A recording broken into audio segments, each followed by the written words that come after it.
نحمده ونصلي ونسلم على حبيبه الكريم أما بعد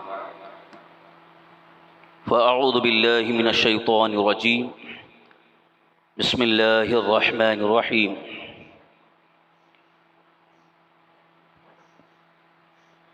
فصل لربك وانحر صدق اللہ العظیم۔ حصول برکت کے لیے ایک مرتبہ درود شریف پڑھ لیں۔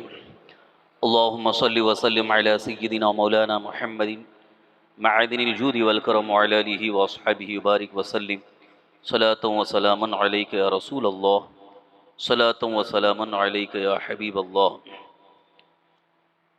محترم حضرات، جیسا کہ آپ کو اچھی طرح سے معلوم ہے کہ الحمدللہ ہر سنڈے کو، ہر اتوار کو بعد نماز ظہر حدیث مبارکہ کا درس ہوتا ہے۔ تو جو ہمارا سلسلہ درس حدیث چل رہا تھا صحیح بخاری شریف، تو اس کو روک کر درمیان میں جو دوسری حدیثیں بخاری شریف کے علاوہ جو دوسری حدیث کی کتابوں میں ہیں، ان حدیثوں کو پیش کیا جا رہا ہے، خاص طور پر جن کا ہماری زندگی کے معمولات سے تعلق ہے۔ ابھی گزشتہ درس میں ہم نے کھانے پینے کے آداب کے متعلق چند حدیثیں اللہ کے رسول صلی اللہ تعالی وسلم کے فرمان کو پیش کیا تھا کہ کھانے سے پہلے یا کھانے کے وقت کون سا طریقہ ہو، آداب کیا ہیں۔ آج چونکہ ابھی قربانی کا یہ موسم ہے، تقریباً اکثر حضرات قربانی کی تیاریوں میں ہیں، تو قربانی کے متعلق چند ضروری مسائل حدیث پاک کی روشنی میں عرض کرنا ہے، اور ساتھ ہی ساتھ ذبح کا صحیح طریقہ کیا ہے، جانور کو ذبح کرنے کا صحیح طریقہ کیا ہے، اس کو بھی بتانا ہے۔ اور حلال جانور میں جس کو ذبح کرنے کے بعد اس جانور کے اندر کون سے ایسی چیزیں ہیں جن کا کھانا حرام ہے، ان کا بھی تذکرہ کرنی ہے۔ تو آج کی اس محفل میں یہ چند مخصوص احکام اور مسائل بیان کیے جائیں گے۔ حدیث پاک اللہ کے رسول صلی اللہ تعالی وسلم کا ایک فرمان ہے، صحیح بخاری اور صحیح مسلم میں رافع ابن خدیج رضی اللہ عنہ سے روایت ہے، کہتے ہیں میں نے عرض کی یا رسول اللہ صلی اللہ علیہ وسلم، ہمیں کل دشمن سے لڑنا ہے اور ہمارے پاس چھری نہیں ہے، کیا ہم کھینچی سے ذبح کر سکتے ہیں؟ فرمایا جو چیز خون بہا دے اور اللہ تعالیٰ کا نام لیا گیا ہو اسے کھاؤ، سوا دانت اور ناخن کے جو جدا ہوں۔ اور اسے میں بتاتا ہوں، دانت تو ہڈی ہے اور ناخن حبشیوں کی چھری ہے، اور غنیمت میں ہم کو اونٹ اور بکریاں ملی تھی، ان میں سے ایک اونٹ بھاگ گیا، ایک شخص نے اسے تیر مار کر گرا دیا۔ حضور صلی اللہ علیہ وسلم نے فرمایا ان اونٹوں میں بعض اونٹ وحشی جانوروں کی طرح ہو جاتے ہیں، جب تم کو اس پر قابو نہ ملے تو اس کے ساتھ یہی کریں۔ اس حدیث پاک میں ذبح کے متعلق سوال ہوا کہ کیا ذبح کے لیے چھری چاقو ہی ہونا ضروری ہے یا کوئی ایسا دھاردار آلہ کہ جس سے ذبح کیا جا سکتا ہے؟ تو حضور صلی اللہ علیہ وسلم نے فرمایا کہ کوئی بھی دھاردار آلہ کہ جس کے ذریعے چاروں رگیں کٹ جائیں اور اس سے خون نکل جائے، کیونکہ ذبح کا اصل مقصد خون بہانا ہے۔ جانور کو ذبح کرنے کا حکم کیوں ہے؟ اپنے عرف میں ہم کہتے ہیں نا حلال کرنا، حلال ہو جاتا ہے۔ جب تک ذبح نہیں ہو اس وقت تک جانور حلال نہیں ہے، یعنی اگر مر گیا تو مردار ہے، اور زندہ ہے تو ایسے تو زندہ کھا نہیں سکتے، تو ذبح ہی اس کے لیے، جانور کو حلال کرنے کے لیے ذبح ضروری ہے۔ اور یہ ذبح کیوں ضروری ہے؟ اس کی ایک سب سے بڑی وجہ یہ ہے کہ جانور کے اندر جو ایک خون ہوتا ہے اس کو دم مسفوح کہا گیا۔ دم مسفوح کو قرآن کریم میں حرام فرمایا گیا۔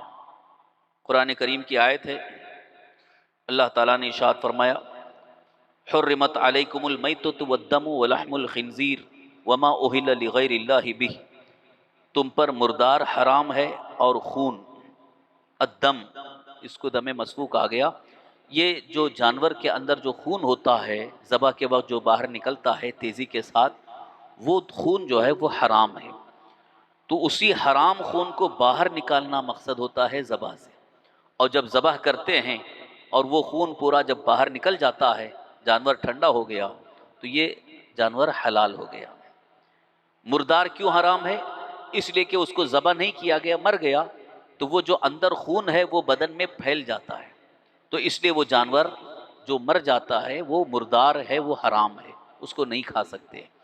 تو کوئی بھی جانور جس کو بھی ذبح کا حکم دیا گیا ہے، اس کے ذبح کا حکم اس لیے ہے کہ وہ خون بہانا ہے، وہ خون نکالنا ہے۔ اگر وہ خون اندر ہی رہ گیا تو اس کی وجہ سے وہ جانور حلال نہیں ہوگا۔ تو اب ذبح کی صورت میں جو اس کی جو چار رگیں ہوتی ہیں، جو قصاب حضرات ہیں اس کو اچھی طرح سے جانتے ہیں، وہ چاروں رگیں جب کٹتی ہیں تو پورا خون باہر نکلتا ہے، اور اگر اس میں ایک بھی رگ باقی رہے گی تو اس کی وجہ سے خون پورا باہر نہیں نکلتا ہے، اس کے لیے جانور پوری طرح سے حلال نہیں ہوا۔ لیکن مکمل پوری گردن کاٹ دینا جیسا کہ جھٹکے والا جو ہے، اس کو بھی منع کیا گیا ہے کھانا، کیونکہ وہ ایک تو اذیت دینا ہوا جانور کو۔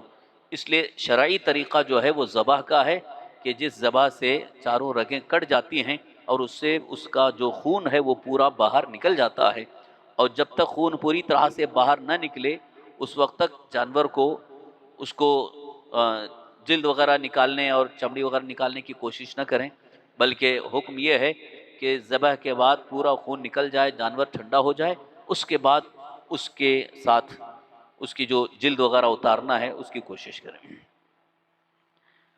قربانی کے حوالے سے ایک سوال جو کئی لوگوں نے کیا کہ جس کا عقیقہ نہیں ہوا کیا وہ قربانی کر سکتا ہے؟ سوال آیا ہے کہ جس کا عقیقہ نہیں ہوا کیا وہ قربانی کر سکتا ہے؟ حالانکہ یہاں آپ کو معلوم ہونا چاہیے کہ دونوں کا حکم الگ ہے۔ عقیقہ جو ہے وہ سنت ہے، اور سنت جو ہے یہ مستحب کی منزل میں ہے، کہ اگر عقیقہ جیسا کہ حضور صلی اللہ علیہ وسلم کی حدیث پاک کی روشنی میں بچہ پیدا ہونے کے بعد جب 7 دن کا ہو جاتا ہے تو عقیقہ کرنا سنت ہے۔ لڑکا ہے تو اس کے لیے 2 بکرے، اور اگر لڑکی ہے تو اس کے لیے 1 بکرا، تو یہ عقیقہ ہے جو سنت رسول اللہ ہے۔ لیکن یہ اگر عقیقہ کسی نے نہیں کیا تو اس پر کوئی گناہ نہیں، اس کے لیے کوئی پکڑ نہیں، اس کے کوئی گناہ نہیں ہے، اس نے کہ نہیں کیا ہے تو اس کی پکڑ ہوگی، اس کو اس کا قضا کرنا ہوگا۔ عقیقہ سنت ہے، مستحب کی منزل میں، کہ اگر کر لیں تو ثواب ہے، نہیں تو کوئی گناہ نہیں ہے۔ اور عقیقہ کا جو حکم بھی ہے وہ اس لیے ہے کہ ایک طرح سے اس بچے پر جو آفتیں اور بلائیں جو آنے والی ہیں، اس تمام آفتوں اور بلاؤں کے لیے یہ صدقہ ہے۔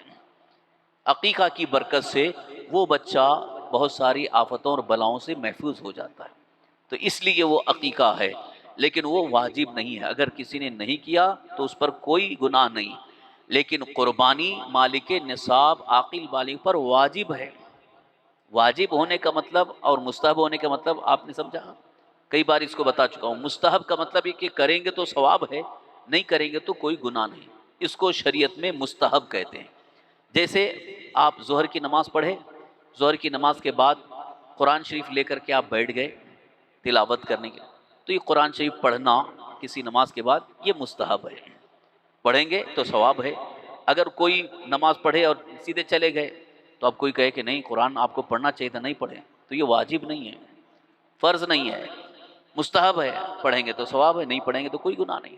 تو ایسے ہی وہ کام جس کے کرنے پر ثواب ہے، نہ کرنے پر کوئی گناہ نہیں ہے، تو اس کو شریعت کی زبان میں مستحب کہتے ہیں، مستحب۔ لیکن قربانی جو ہے یہ واجب ہے۔ واجب کا مطلب یہ ہے کہ جو بھی عاقل بالغ مالک نصاب ہو جائے تو اس کو کرنا ہی ضروری ہے، کمپلسری ہے، نہیں کرے گا تو گنہگار ہوگا۔ واجب کا حکم یہ ہوتا ہے۔ تو اب یہاں پر جو سوال کیا گیا کہ جس کا عقیقہ نہیں ہوا ہے وہ قربانی کر سکتے ہیں، یا اگر عقیقہ نہیں بھی ہوا ہے لیکن وہ مالک نصاب ہے تو اسے قربانی کرنا واجب ہے، اگر نہیں کرے گا تو وہ گنہگار ہوگا۔ تو جو لوگ ابھی تک یہ سمجھے ہیں کہ میرا تو عقیقہ نہیں ہوا ہے لہٰذا میں ابھی قربانی نہیں کر سکتا، وہ غلط فہمی کے شکار ہیں۔ یہ جہالت والا مسئلہ لوگوں نے مشہور کر دیا ہے کہ جس کا عقیقہ نہیں ہوا وہ قربانی کیسے کر سکتا ہے؟ ابھی تو چند دن پہلے یہ سن کر کے بڑی ہنسی آئی کہ ایک صاحب حج کی تیاری کر رہے تھے، ان سے کسی نے کہا ارے تمہارا تو عقیقہ نہیں ہوا، حج کیسے ہو جائے گا؟ یہ بیوقوفی والی بات ہے کہ جس کا عقیقہ نہیں ہوا وہ حج نہیں کر سکتا ہے، جس کا عقیقہ نہیں ہوا وہ قربانی نہیں کر سکتا ہے۔ کون ایسے مسئلے مشہور کر دیتا ہے؟ عقیقہ سنت ہے، اگر کر لیں گے تو ثواب، نہیں تو کوئی گناہ نہیں، لیکن جو فرض اور واجب ہے اسے کرنا کمپلسری ہے، ضروری ہے۔ جس پر قربانی واجب ہو جائے، جیسا کہ میں نے جمعہ میں بھی عرض کیا تھا کہ ہر وہ مسلمان جو عاقل ہے، بالغ ہے اور مالک نصاب بھی ہے۔ مالک نصاب جس کے پاس 52.5 تولہ چاندی یا اتنی رقم، جیسے مثال کے طور پر اگر آج مارکیٹ میں چاندی کی قیمت کے اعتبار سے 52.5 تولہ چاندی اگر مثال کے طور پر 45,000 روپے ہوتی ہے، تو جس کے پاس اتنی رقم جمع ہے تو وہ مالک نصاب ہو گیا۔ قربانی کے ایام میں، قربانی کے دن کون کون سے ہیں؟ 10، 11، 12، یہ اس کو ایام نحر کہتے ہیں، قربانی کے دن ہیں۔ تو ان دنوں میں جو بھی مالک نصاب رہے گا اسے قربانی کرنا واجب ہے۔ اور یہ بھی کہ جب وہ مالک نصاب رہے گا قربانی کرنا واجب ہے۔ گزشتہ سال مالک نصاب تھا، اس سال اگر وہ مالک نصاب نہیں ہے، جیسا کہ کبھی کبھی حالات ایسے ہو جاتے ہیں کہ قرض دار ہو گیا یا پیسہ ختم ہو گیا، اب نہیں رہ گیا، اب وہ مالک نصاب نہیں، تو اس پر واجب نہیں۔ کچھ لوگ یہاں بھی زبردستی یہ کرنے لگے، گزشتہ سال تو میں کیا تھا لیکن اس سال میرے پاس نہیں ہے، تو اب کیا مجھے کرنا ہی ضروری ہے؟ گزشتہ سال آپ مالک نصاب تھے، آپ نے کیا، اس سال مالک نصاب نہیں ہے تو آپ نہ کریں تو کوئی حرج نہیں ہے، کوئی گناہ نہیں ہے۔ لیکن مالک نصاب ہونے کے باوجود قربانی نہیں کریں گے تو یہ گناہ گار ہوں گے۔ تو اس مسئلے کو اچھی طرح سے سمجھیں، جیسا کہ جمعہ میں بھی اس کو میں نے بہت واضح انداز میں بیان کیا تھا کہ گھر کے اندر جتنے بھی افراد ہیں، باپ، بیٹے، بھائی، بہن، جو بھی مالک نصاب ہیں ان سب کی طرف سے قربانی کرنا واجب ہے۔ یہ بھی جن لوگوں نے مشہور کیا ہے کہ ایک بکرے سے سب کی قربانی ہو جائے گی، یہ بھی جہالت ہے، غلط۔ جو بھی مالک نصاب ہے اس کی طرف سے قربانی ہونی چاہیے۔ اگر گھر کے اندر 5 افراد ہیں، پانچوں مالک نصاب ہیں، تو پانچوں کی طرف سے قربانی ہوگی۔ اگرچہ سب کی طرف سے بکرا لانا کوئی ضروری نہیں ہے کہ ایک بکرا لائے یا 2 بکرے لائے، باقی بڑے جانور میں حصہ لے لیے، شریک ہو گئے، ان کی طرف سے قربانی ہو جائے گی۔ یہ بھی لوگ جو مشہور سوچ بیٹھے ہیں کہ اگر پانچوں کی طرف سے قربانی واجب ہے، اب بکرا لینے جائیں گے تو 40,000 روپے کا ہے، 35,000، 40,000 کا ہے، تو سب کی طرف سے ہم بکرا کہاں سے لا پائیں گے؟ تو یہ کوئی ضروری نہیں ہے کہ سب کی طرف سے بکرا ہی لا کر کے قربانی کریں۔ سہولت یہ بھی ہے کہ بڑے جانور میں جس میں 1500، 1600 میں بھی حصہ اپنا ہو جاتا ہے تو اپنی طرف سے واجب قربانی ادا ہو جاتی ہے، اس کو ادا کر لیں۔ قربانی کے متعلق ایک سوال یہ بھی ہے کہ جن پر واجب نہیں، جیسے کہ مرحومین کے ایصال ثواب کے لیے، والد کسی کے انتقال کر گئے، دادا انتقال کر گئے، والدہ انتقال کر گئیں، تو ان کی طرف سے قربانی کر سکتے ہیں کہ نہیں، یا ان کی طرف سے قربانی کرنا کیا اولاد پر واجب ہے؟ جو جن کا انتقال ہو چکا ہے ان پر قربانی واجب نہیں ہے، جو موجود ہیں، حیات میں ہیں، ان کی طرف سے قربانی کرنا یہ واجب ہے۔ لہٰذا جن کا انتقال ہو چکا ہے، جیسے کہ کسی کے والدین دنیا سے رخصت ہو گئے، والد بھی انتقال کر گئے، والدہ بھی نہیں، اگر وہ ان کی طرف سے کرنا چاہے تو کر سکتا ہے، اس کا ثواب انہیں ملے گا، کیونکہ یہ ایصال ثواب ہے۔ مرحومین کی طرف سے قربانی واجب نہیں ہے، لیکن کرنا چاہے تو اس کا ثواب انہیں ملے گا۔ ہاں، اگر والد نے وصیت کیا تھا کہ میری طرف سے قربانی کر دینا، تو وہ وصیت پوری کرنی ضروری ہے۔ جو انہوں نے مال چھوڑا اس مال سے کریں، یا اگر وصیت کرتے وقت انہوں نے کسی ایک کو ذمہ داری دے دی کہ تم میری طرف سے قربانی کرتے رہنا، تو جس کے لیے وصیت کی ہے وہ قربانی کرے، وہ واجب ہو جائے گا۔ اور اگر کسی نے نذر مانی، جس کو منت کہتے ہیں، کہ میرا فلاں کام ہو جائے تو میں قربانی کروں گا، تو اب یہ نذر کی قربانی بھی واجب ہو جائے گی۔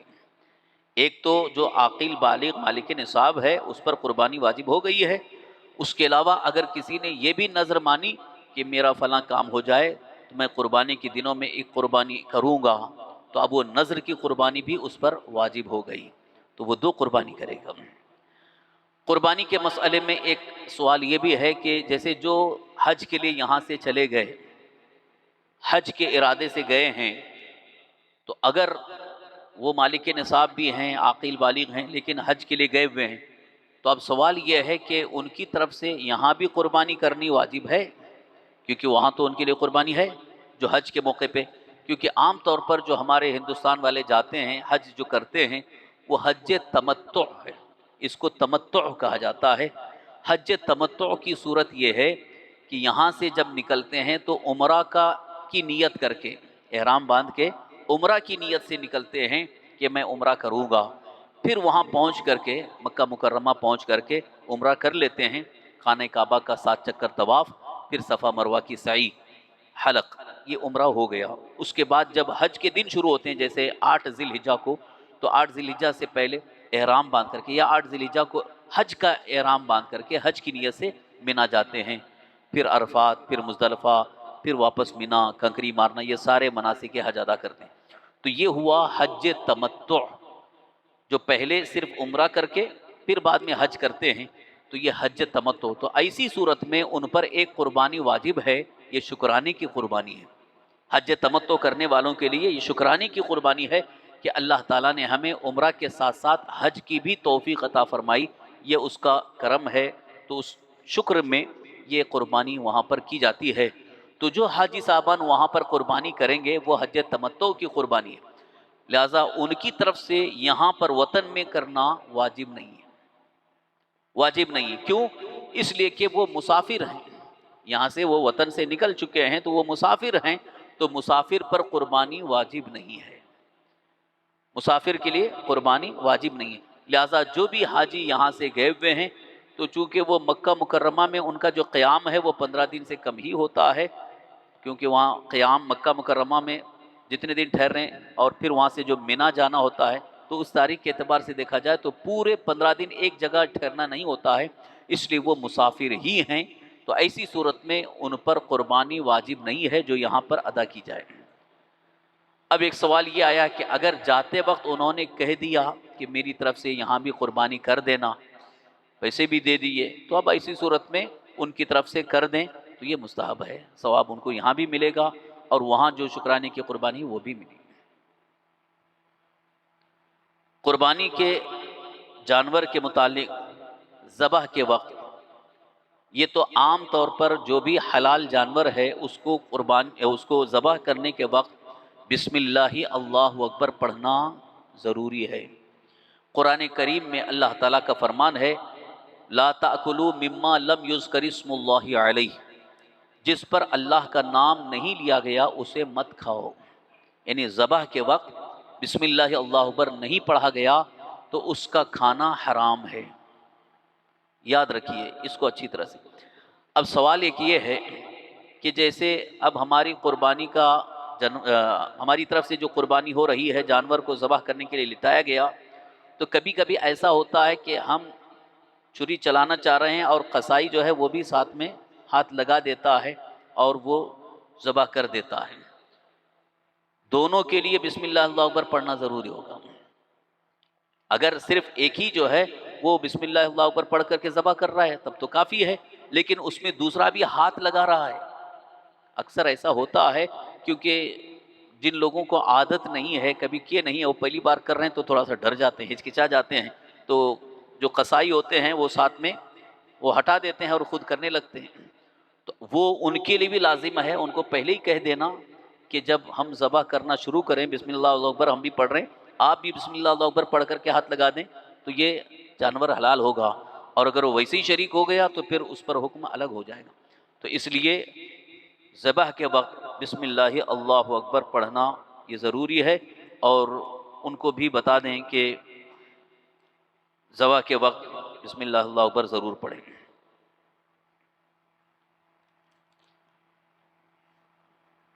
ذبح سے جانور حلال ہونے کے لیے چند شرطیں ہیں۔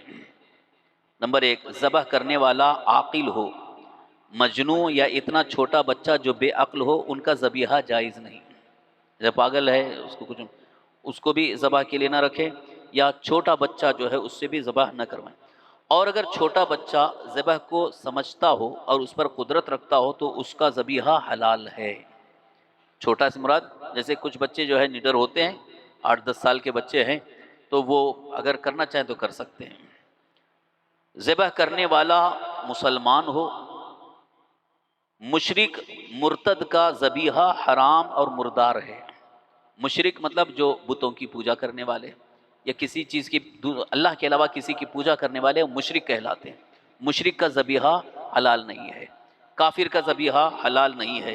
اسی طرح سے مرتد، مرتد کا مطلب جو اسلام قبول کر چکا لیکن پھر وہ اسلام سے پھر گیا، کفر اختیار کر لیا، یا کفر کی کوئی چیز اس کے اندر آ گئی، ضروریات دین کا انکار ہو گیا، تو اسی صورت میں شریعت مطہرہ کے نزدیک وہ مرتد ہے، اس کا بھی ذبیحہ حرام ہے، اس کا ذبیحہ نہیں کھایا جا سکتا ہے۔ اسی لیے ذبح کے وقت، ذبح کرانے کے وقت آپ پہلے اس کو دیکھیں کہ وہ مسلمان سنی صحیح العقیدہ ہو تو اسی سے ذبح کرائیں، اور اگر اس کے برخلاف ہے تو اس کی وجہ سے جانور حلال کے بجائے حرام ہی ہو جائے گا، نہ قربانی صحیح ہوئی نہ گوشت حلال ہوا۔ تو یہ ہمیشہ اس کا خیال رکھیں۔ ذبح کے لیے بعض لوگوں میں مشہور ہے کہ صرف آدمی ہی ذبح کر سکتا ہے، عورت نہیں ذبح کر سکتی۔ عورت بھی ذبح کرنا چاہے تو عورت بھی ذبح کر سکتی ہے، لیکن چونکہ عورتوں کو اس میں زیادہ تر عادت نہیں ہے اور نہ کبھی وہ کیے ہیں، تو اس لیے ان سے نہ کروائیں۔ لیکن اگر کہیں پر ایسی صورتحال ہے کہ وہاں کوئی مرد نہیں عورت ہی ہے اور وہ بسم اللہ اللہ اکبر پڑھ کر کے ذبح کرے تو ذبح جائز ہے، حلال ہے، درست ہے۔ قربانی کے جانوروں میں کون کون سا جانور قربانی کے لیے جائز ہے، کون سا جائز نہیں ہے، یہ بھی ایک اہم سوال ہے۔ جو پالتو جانور ہیں، پالتو جن کو پالا جاتا ہے، جیسے بکرا، بکری، بھیڑ، دمبا، گائے، بیل، بھینس، یہ پالتو جانور ہیں، یہ حلال ہیں، ان کی قربانی بھی جائز ہے۔ اونٹ کی بھی قربانی جائز ہے، لیکن جو حلال تو ہیں لیکن پالتو نہیں ہیں ان کی قربانی جائز نہیں، جیسے ہرن، نیل گائے، بارہ سنگا، یہ سب جانور تو ہیں، حلال ہیں، لیکن ان کی طرف سے ان کی قربانی جائز نہیں۔ قربانی کے لیے یہی بیل، بکرا، بھیڑ، دمبا، بھینسا، یہ ان کی قربانی جائز ہے۔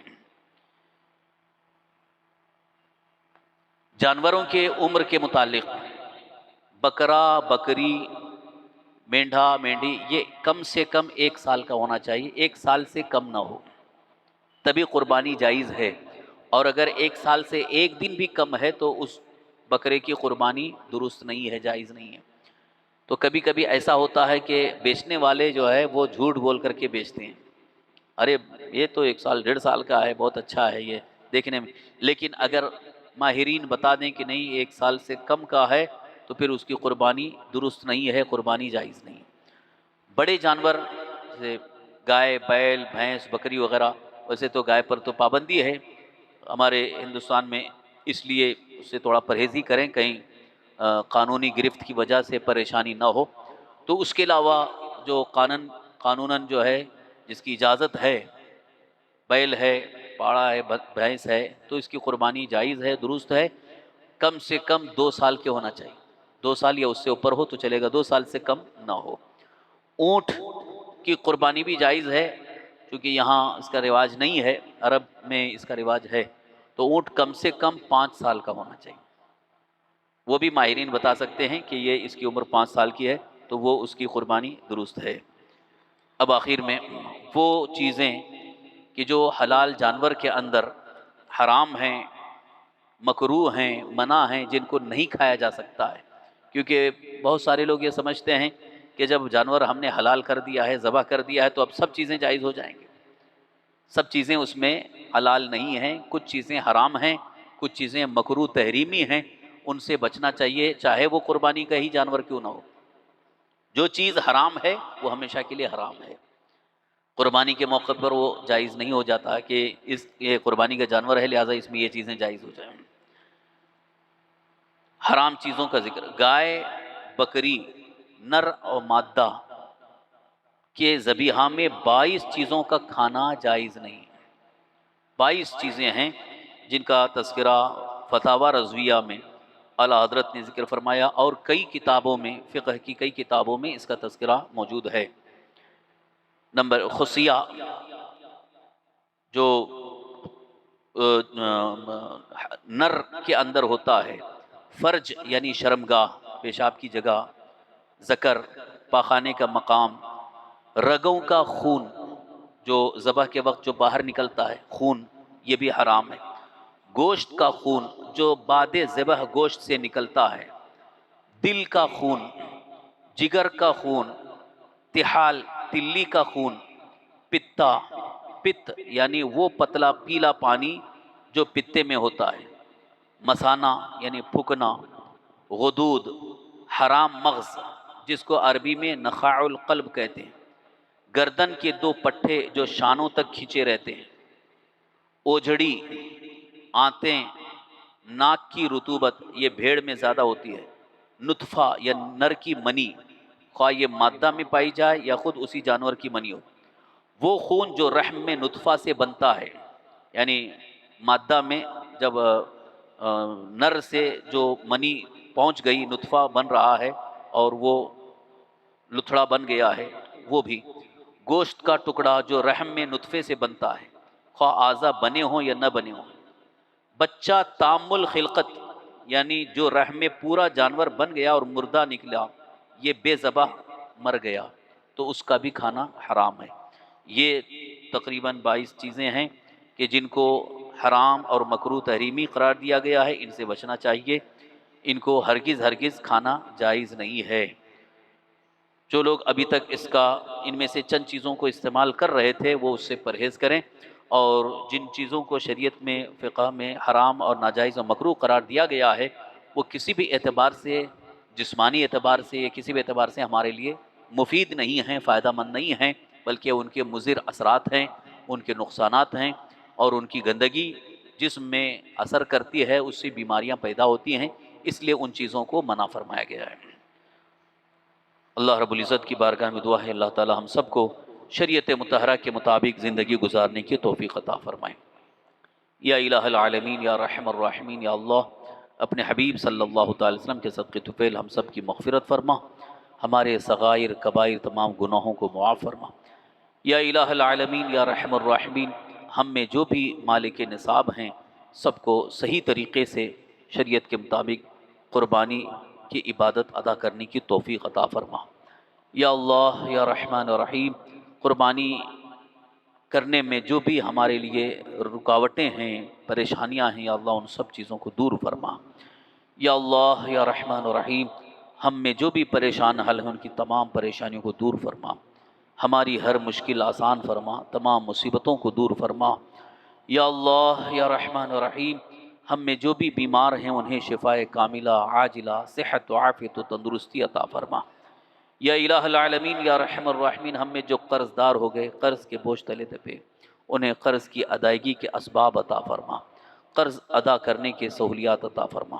یا اللہ ہم میں جو بے روزگار ہیں انہیں حلال روزی کا ذریعہ عطا فرما. یا اللہ ہم سب کی روزی میں، روزگار میں، عمر میں خوب خیر و برکت عطا فرما. یا الہ العالمین یا رحم الراحمین، یا اللہ ہمیں دنیا اور آخرت کی کامیابی اور بھلائی عطا فرما. یا الہ العالمین یا رحم الراحمین، یا اللہ یا ارحم الراحمین، یا اللہ اس محفل میں جتنی بھی شریک ہوئے، یا اللہ جو بھی نیک آرزوئیں، تمنائیں، نیک مقاصد لے کر حاضر آئے، مولا اپنے فضل و کرم سے اپنے حبیب صلی اللہ علیہ وسلم کے صدقے طفیل سب کی نیک آرزوئیں پوری فرما. یا اللہ ہم سب کی نیک مرادیں پوری فرما. یا اللہ ہمیں آخری سانس تک ایمان پر زندہ رکھ، ایمانی پر خاتمہ نصیب فرما. اللہم ربنا آتنا فی الدنیا حسنة وفی الآخرة حسنة وقنا عذاب النار. ربنا تقبل منا إنك أنت السميع العليم وتب علينا إنك أنت التواب الرحيم. قال الله تبارك وتعالى في شان حبيبه الكريم: أعوذ بالله من الشيطان الرجيم. إن الله وملائكته يصلون على النبي يا أيها الذين آمنوا صلوا عليه وسلموا تسليما. اللهم صل وسلم على سيدنا ومولانا محمد معين الجود والكرم وعلى آله وأصحابه وبارك وسلم صلاة وسلام عليك يا رسول الله صلى الله تعالى عليه وسلم. سبحان ربك رب العزة عما يصفون وسلام على المرسلين والحمد لله رب العالمين. صلاة